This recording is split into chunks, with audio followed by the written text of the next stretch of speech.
Comme je vous l'avais dit, c'est un live pour parler des tampons digitaux, euh, principalement. Mais si vous avez d'autres questions en rapport avec la marque et ce que je crée, n'hésitez pas euh, à les poser. Quand on parle de tampons digitaux, de produits digitaux, je sais que je ne suis pas la seule à créer cela et à vendre cela. Ça devient quand même de plus en plus répandu dans le scrap et dans le monde du loisir créatif. Mais c'est vrai que je sais qu'il y a pas mal de personnes qui voient un obstacle entre le tampon digital, enfin tout ce qui est digital et le fait de pouvoir l'avoir. Tout simplement, un tampon digital, qu'est-ce que c'est? Ça va être un dessin qui existe sous un format de fichier numérique. Donc concrètement, au lieu de l'avoir en physique, ben, vous allez recevoir un fichier numérique une fois que vous aurez passé commande auprès de ma boutique ou de n'importe quelle autre boutique. Donc il y a quand même pas mal d'avantages à ces tampons digitaux ou au papier même. Euh, Là-dessus, il y en a quand même pas mal.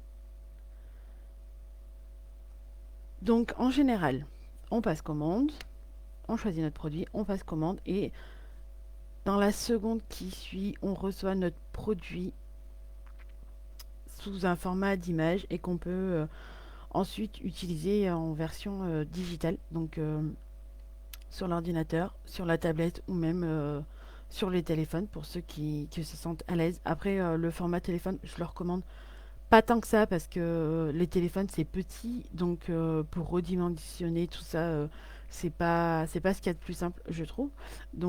Mais PC et tablette, c'est déjà pas mal. Après, pour bien comprendre qu'est-ce que c'est un tampon digital, le tampon classique, le produit physique, on va devoir le prendre, l'ancrer et le tamponner sur un papier. Euh, alors qu'un tampon digital, on le reçoit, on l'imprime, il n'y a pas besoin d'encre, il n'y a pas de besoin d'ancrer, il n'y a pas besoin de se mettre la pression d'avoir raté son tamponnage. Combien de fois ça a pu m'arriver, surtout à mes débuts, euh, peur de louper mon tamponnage, euh, où je mettais pas d'assez d'encre, où je la mettais pas, je la répartissais pas bien comme il faut, où j'avais pas les bonnes encres aussi quand on débute. On n'a pas forcément les bons produits parce que on ne se documente pas assez. Franchement, avec un produit digital, on n'a pas cette pression-là du tout. Comment ça fonctionne? Comme je vous l'ai dit, tu télécharges ton fichier. Une fois qu'il est téléchargé sur ton PC et que tu l'as sauvegardé, tu n'as qu'à choisir la taille, le redimensionner et tu imprimes. Alors ce qui est bien, c'est que tu peux l'imprimer, on va avoir ça sur une multitude de supports. Franchement, j'ai envie de te dire, il n'y a presque pas de limite avec les fichiers digitaux. Euh, Parlons français. Donc, comme vous avez pu le voir, je crée des collections de papier et de tampons digitaux et c'est exclusivement en français. Pourquoi? Parce que quand j'ai débuté le scrap, j'ai trouvé que c'était énormément. Je connaissais très peu de marques en français. Il faut savoir que je scrape depuis, j'ai envie de dire, une quinzaine d'années déjà. Et quand j'ai commencé le scrap, je connaissais principalement, j'ai découvert principalement des marques anglaises, américaines, où il y avait peu de français. Euh, En pratiquant de plus en plus, j'ai vu qu'il y avait des marques françaises. Euh, mais quand même, le fait d'avoir des produits physiques, je trouvais ça personnellement terriblement cher et j'étais frustrée à chaque fois de ne pas pouvoir m'acheter toute la collection alors que tout me plaisait dans la collection. Je devais faire des choix. Et quand cette idée a mûri dans ma tête de créer des collections de scrapbooking, je me suis dit que je le ferais 100% en français, qu'il n'y aurait pas de mots en anglais, parce que je pars du principe qu'il y a déjà une multitude de marques anglaises, même si maintenant il y a beaucoup plus de marques françaises qui se sont développées. Et tant mieux, j'ai envie de vous dire, parce que je trouve que mettre tout le temps des mots américains, personnellement, moi, ça me dérange un peu. Je comprends l'anglais, j'ai des notions, hein, mais je trouve ça dommage quand les personnes vont regarder vos albums, tout ça, qu'il y ait des mots en anglais. Personnellement, vous n'en trouverez jamais dans mes collections. C'est un point d'honneur auquel je m'y tiens. Après, pour en revenir aux tampons, maintenant aussi, avant je faisais que les tampons, je n'insérais pas de sentiments dans les tampons. J'en voyais pas trop l'utilité parce que je me disais que dans les collections que je faisais, la planche d'étiquette suffisait à elle-même. Mais maintenant, j'aime bien en rajouter ça. Et j'essaye de diversifier, de ne pas mettre les mêmes. Sinon, ça sert à rien. Vous allez me dire, d'acheter plusieurs fois le même fichier, la même chose, ça n'a pas de sens. Donc du coup, ce que je mets avec les tampons digitaux, c'est des choses un peu plus en rapport avec le tampon. Comme ça colle un peu plus au sujet. Les avantages des tampons digitaux. Donc on va voir qu'il y en a quand même pas mal. euh, et c'est ça qui m'a fortement séduite. Donc l'avantage déjà numéro un, personnellement, que je trouve, excusez-moi, c'est qu'ils sont accessibles immédiatement. C'est-à-dire qu'on n'a pas besoin d'attendre une livraison de 2 3 jours ou même plus pour pouvoir scraper. À partir du moment où on a choisi notre article, où on a payé notre commande, dans les 10 secondes qui suivent, on reçoit notre article et ça, c'est un bonheur, mais extrême, si je peux vous dire, de ne pas être contrarié, de se dire oh, j'ai flashé sur un produit et je ne peux pas scraper de suite. Euh, donc là, il y a cet avantage-là qui est non négligeable euh, là-dessus. En plus, comme je vous dis, vu qu'il n'y a pas besoin d'attendre la livraison, il n'y a pas de frais de livraison. Donc ça réduit vachement les coûts. Un second point qui va avec le fait qu'il soit accessible, c'est le fait d'être économique. Comme je vous l'ai dit, déjà, on ne paye pas la livraison. C'est un gain d'argent. Et en plus, les produits numériques, en général, quels qu'ils soient, sont beaucoup plus attractifs au niveau du prix que les produits physiques. Donc, pourquoi s'en priver? Si c'est à petit prix, franchement, je vois pas pourquoi s'en priver. Et de plus, le fait d'économiser la livraison, le fait que les produits digitaux sont moins chers que les produits physiques, il y a aussi en prendre en compte le fait qu'on économise, si je puis dire, l'encre sur laquelle on va tamponner notre tampon, mais pour compenser, il nous faut quand même de l'encre dans notre imprimante, sinon ça ne fonctionne pas. J'ai pas calculé au niveau prix qu'est-ce qui était le moins cher, mais c'est vrai que je pense que ça doit pas avoir beaucoup de différence entre l'un et l'autre, parce que quand on achète nos pâtes d'encre, enfin moi personnellement, ma Versafine, oui, je l'ai achetée il y a bien 10 ans déjà. C'est l'une des premières encres que j'ai et je l'ai encore. Même si elle commence à faiblir, j'ai racheté le réencreur et ça fonctionne parfaitement. À moins que le tapis, là où mon tamponne s'abîme, franchement, il n'y a pas. C'est quand même, quand on y met le prix dans les encres, elle dure quand même quelques années. C'est pas quelque chose qui dure quelques mois. Les imprimantes, c'est la même chose. Deuxième point non négligeable des avantages, c'est que c'est réutilisable à l'infini. Et quand je vous dis à l'infini, c'est qu'à partir du moment où on a acheté notre tampon, on peut l'imprimer autant de fois que l'on souhaite. Il n'y a aucune limite là-dessus. Vous allez me dire, c'est pareil avec un tampon physique. Oui, c'est vrai. Un tampon physique, une fois qu'on l'achète, sauf si on décide de le revendre ou de le donner à quelqu'un, euh, les produits physiques, il y a quand même cette peur de les abîmer. De, quand on les décolle de la pellicule, de légèrement les déchirer quand ils sont en silicone ou en caoutchouc. Alors oui, je suis d'accord avec vous, il faut y aller comme un bourrin peut-être. Mais on a quand même toujours cette peur-là, et je sais que ça m'est arrivé une fois ou deux, et j'étais extrêmement frustrée parce que selon à quel endroit ça arrive du motif, le tampon est fichu et il est donc inutilisable, alors qu'avec les produits digitaux, ça n'arrive pas du tout. Là-dessus, on n'a pas cette crainte. Ils sont également personnalisables dans le sens où on peut les moduler, les redimensionner à la taille que l'on souhaite. On peut les assembler ensemble. On peut créer une multitude de compositions entre eux. On peut les superposer.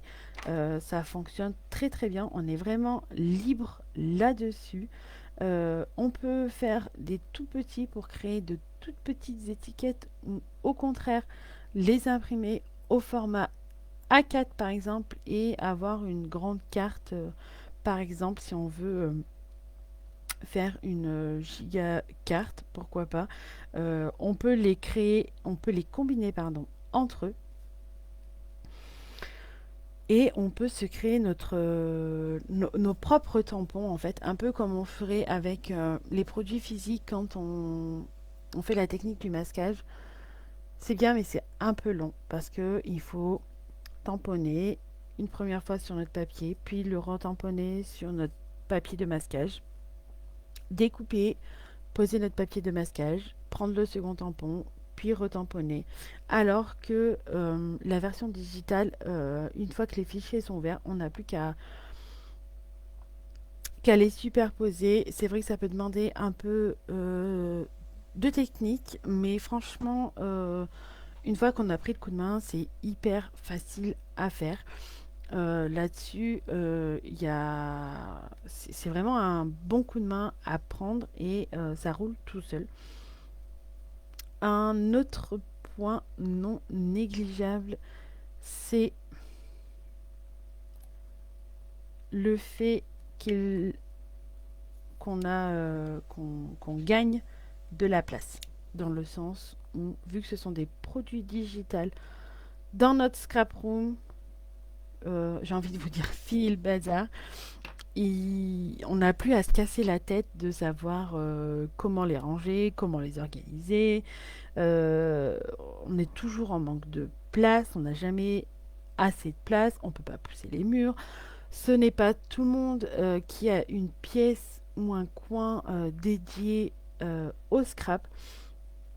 Et puis, ça évite qu'on ait des boîtes et des boîtes et des boîtes qui s'entassent, dans lesquelles on ne les voit pas, des fois par lesquels ils finissent par tout simplement s'abîmer, prendre la poussière, ne plus coller. Bref, avec le format numérique, c'est un gain de place.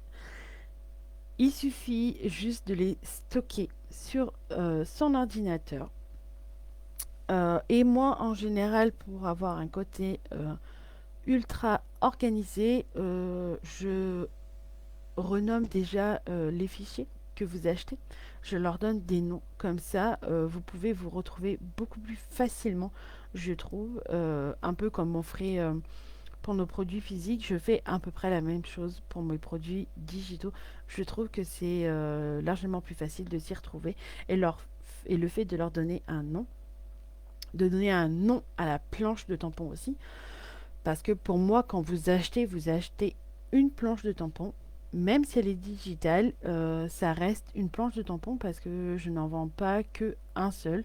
En général, il y en a deux, trois, voire quatre s'ils sont petits. Donc certes, ce n'est pas des grandes planches de tampons où il y en a plusieurs. Je me restreins à trois, quatre par planche. Et je trouve que c'est un format correct.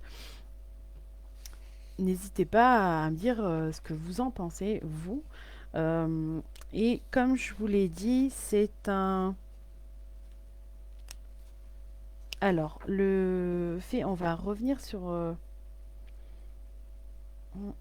je réfléchis. J'aurais pu vous illustrer avec...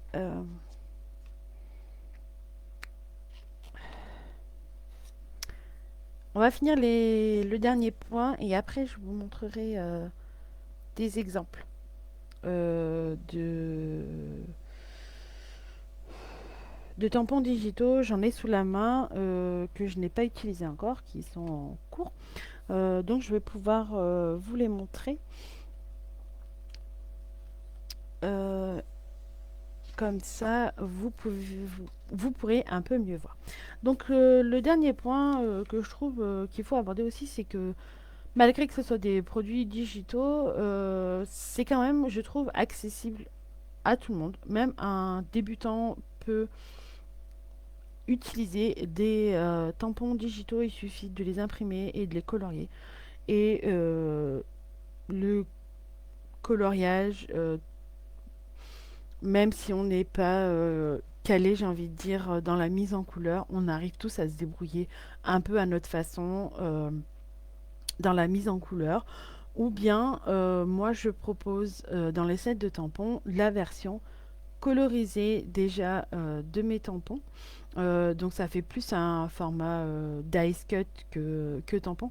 Et je trouve que ça peut être pas mal pour ceux déjà qui veulent gagner du temps parce qu'ils n'ont pas envie de coloriser, pour ceux qui n'aiment pas coloriser, et pour ceux qui veulent créer des dice cut en rapport avec la collection et avoir déjà des choses toutes prêtes pour pouvoir par exemple faire un mini-album ou une carte.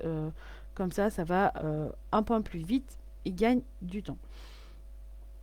Donc voilà le dernier point avec vous, avec lequel je voulais aborder.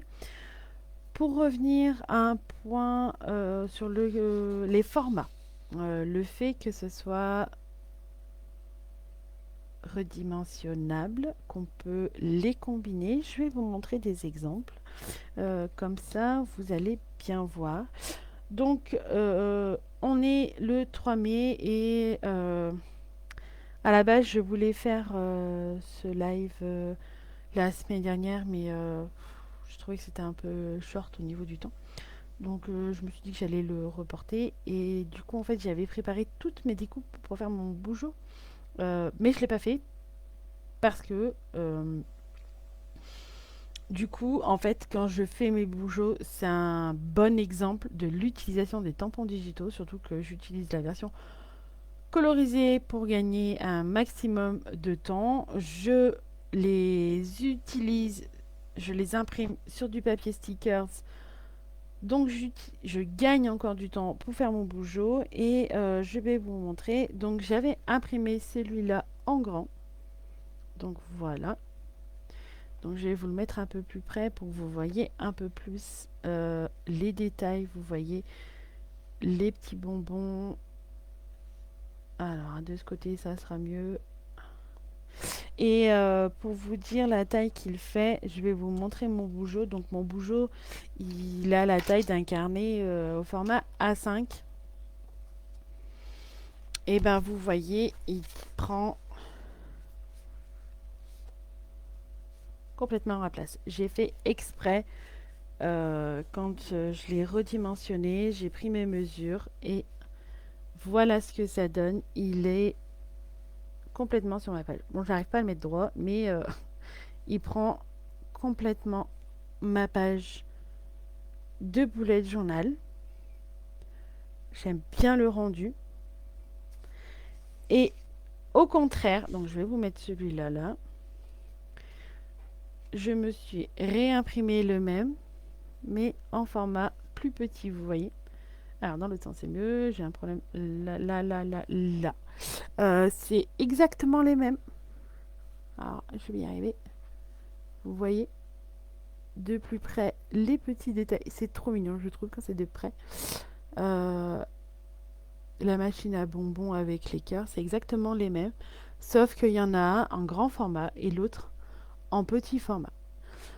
Pour le coup, je trouve ça super sympa de pouvoir jouer avec les tailles des tampons parce que des fois, dans certains projets, euh, on n'a jamais des fois la bonne taille. On aimerait avoir tel tampon en grande taille et finalement en produit physique il existe que en petite taille. Donc le fait qu'ils sont flexibles comme ça, j'aime beaucoup. Donc par exemple le grand, il fait 12 centimètres de largeur comme ça. Là on est à 12 centimètres dans ce sens-là. On est à 12 centimètres et de hauteur, on est presque à 15. Donc c'est un joli format comparé à son petit frère qui lui il fait 5,5 centimètres de largeur et la hauteur on est à 7 centimètres. Là, on est à 7 centimètres de hauteur. Donc je dirais à peu près moitié moins. Donc là, excusez-moi. Donc là je les ai imprimés sur du papier stickers. Je vais vous montrer ça. C'est vrai qu'après, je faisais pas mal de vidéos bullet journal, euh, mais je trouvais ça long. Donc là, vous voyez, j'enlève la pellicule et j'ai le papier autocollant. Donc ça, pour faire des stickers, c'est ultra génial. Alors, je vais vous montrer aussi, je peux vous montrer franchement plein de versions. Parce que quand je fais mon bullet journal, je sais à peu près le thème.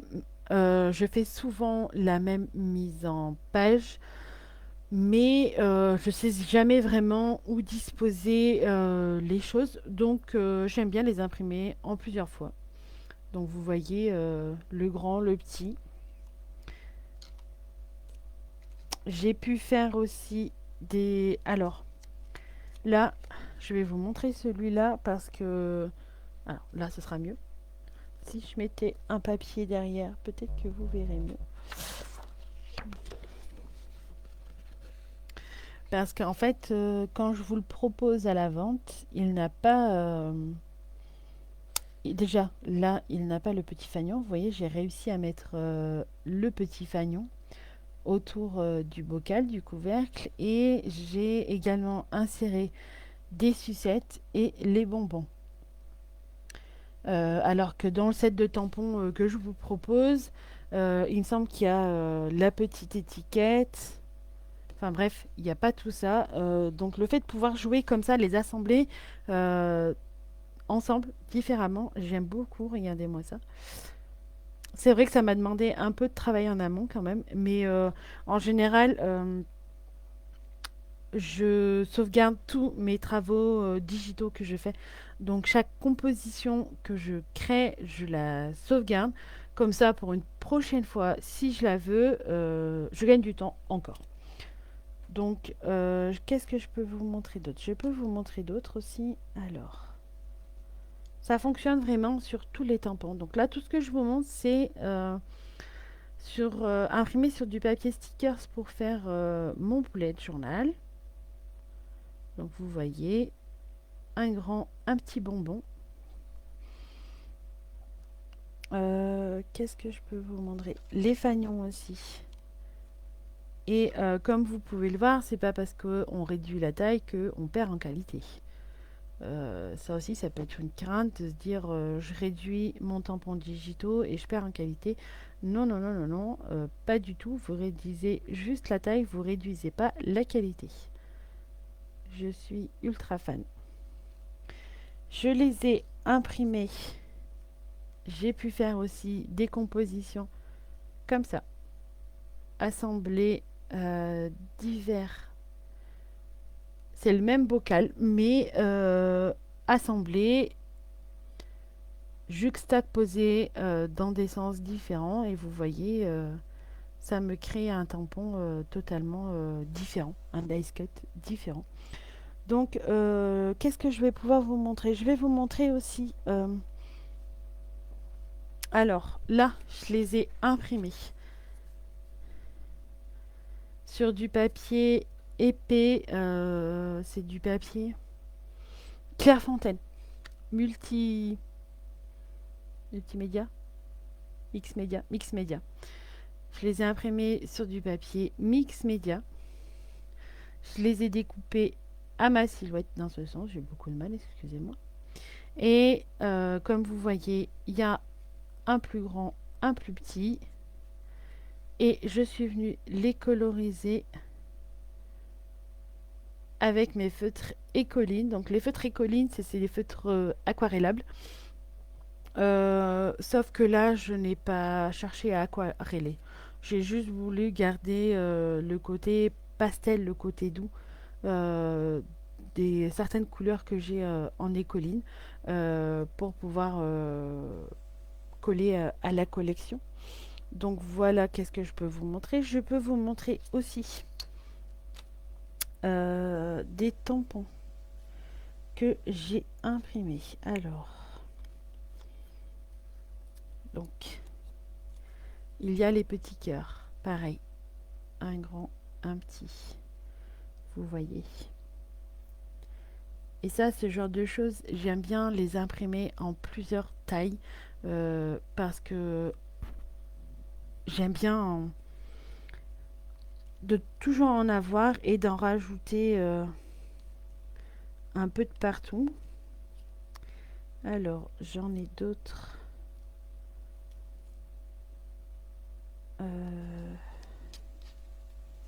Alors, là, je vous montre tout ce que j'ai découpé pour faire le mini-album que je vous ai présenté en vidéo avec sa boîte. J'aurais aimé vous montrer là. C'est pas la même taille aussi. Et vous voyez, on ne perd pas de qualité. C'est la fleur qui est dans les tons pêche. C'est... Vous n'avez pas le rendu de la couleur parce que j'ai un Velux juste au-dessus de ma tête. C'est parfait pour la luminosité quand on veut scraper. Mais alors quand je vais vous montrer quelque chose à la caméra, vous voyez que le cœur il est rose. Donc franchement les tampons digitaux, on peut s'éclater à l'infini avec.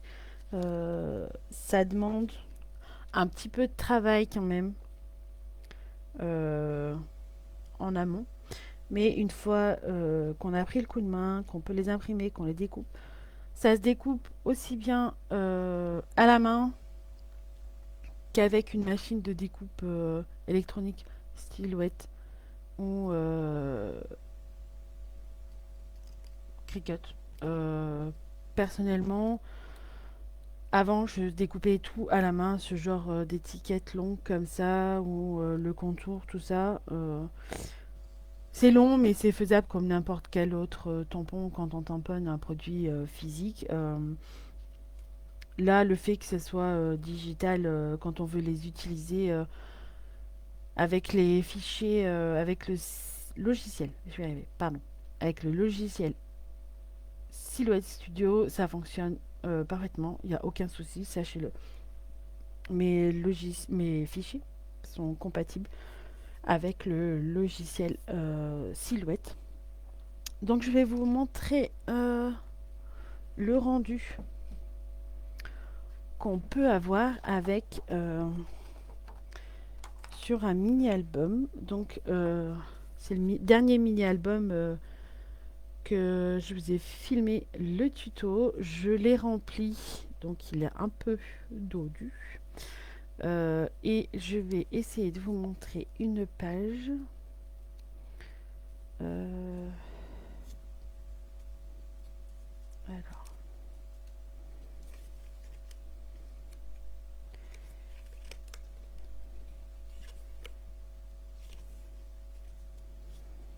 Je vais essayer de trouver une page où il y a plusieurs tampons de différentes tailles. Je sais pas si je l'ai fait ou pas.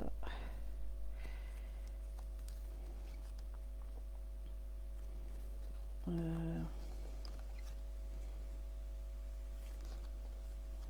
Alors sachez qu'aussi les papiers digitaux, euh, une fois qu'on les a imprimés, c'est comme les papiers qu'on reçoit, hein, c'est exactement la même chose.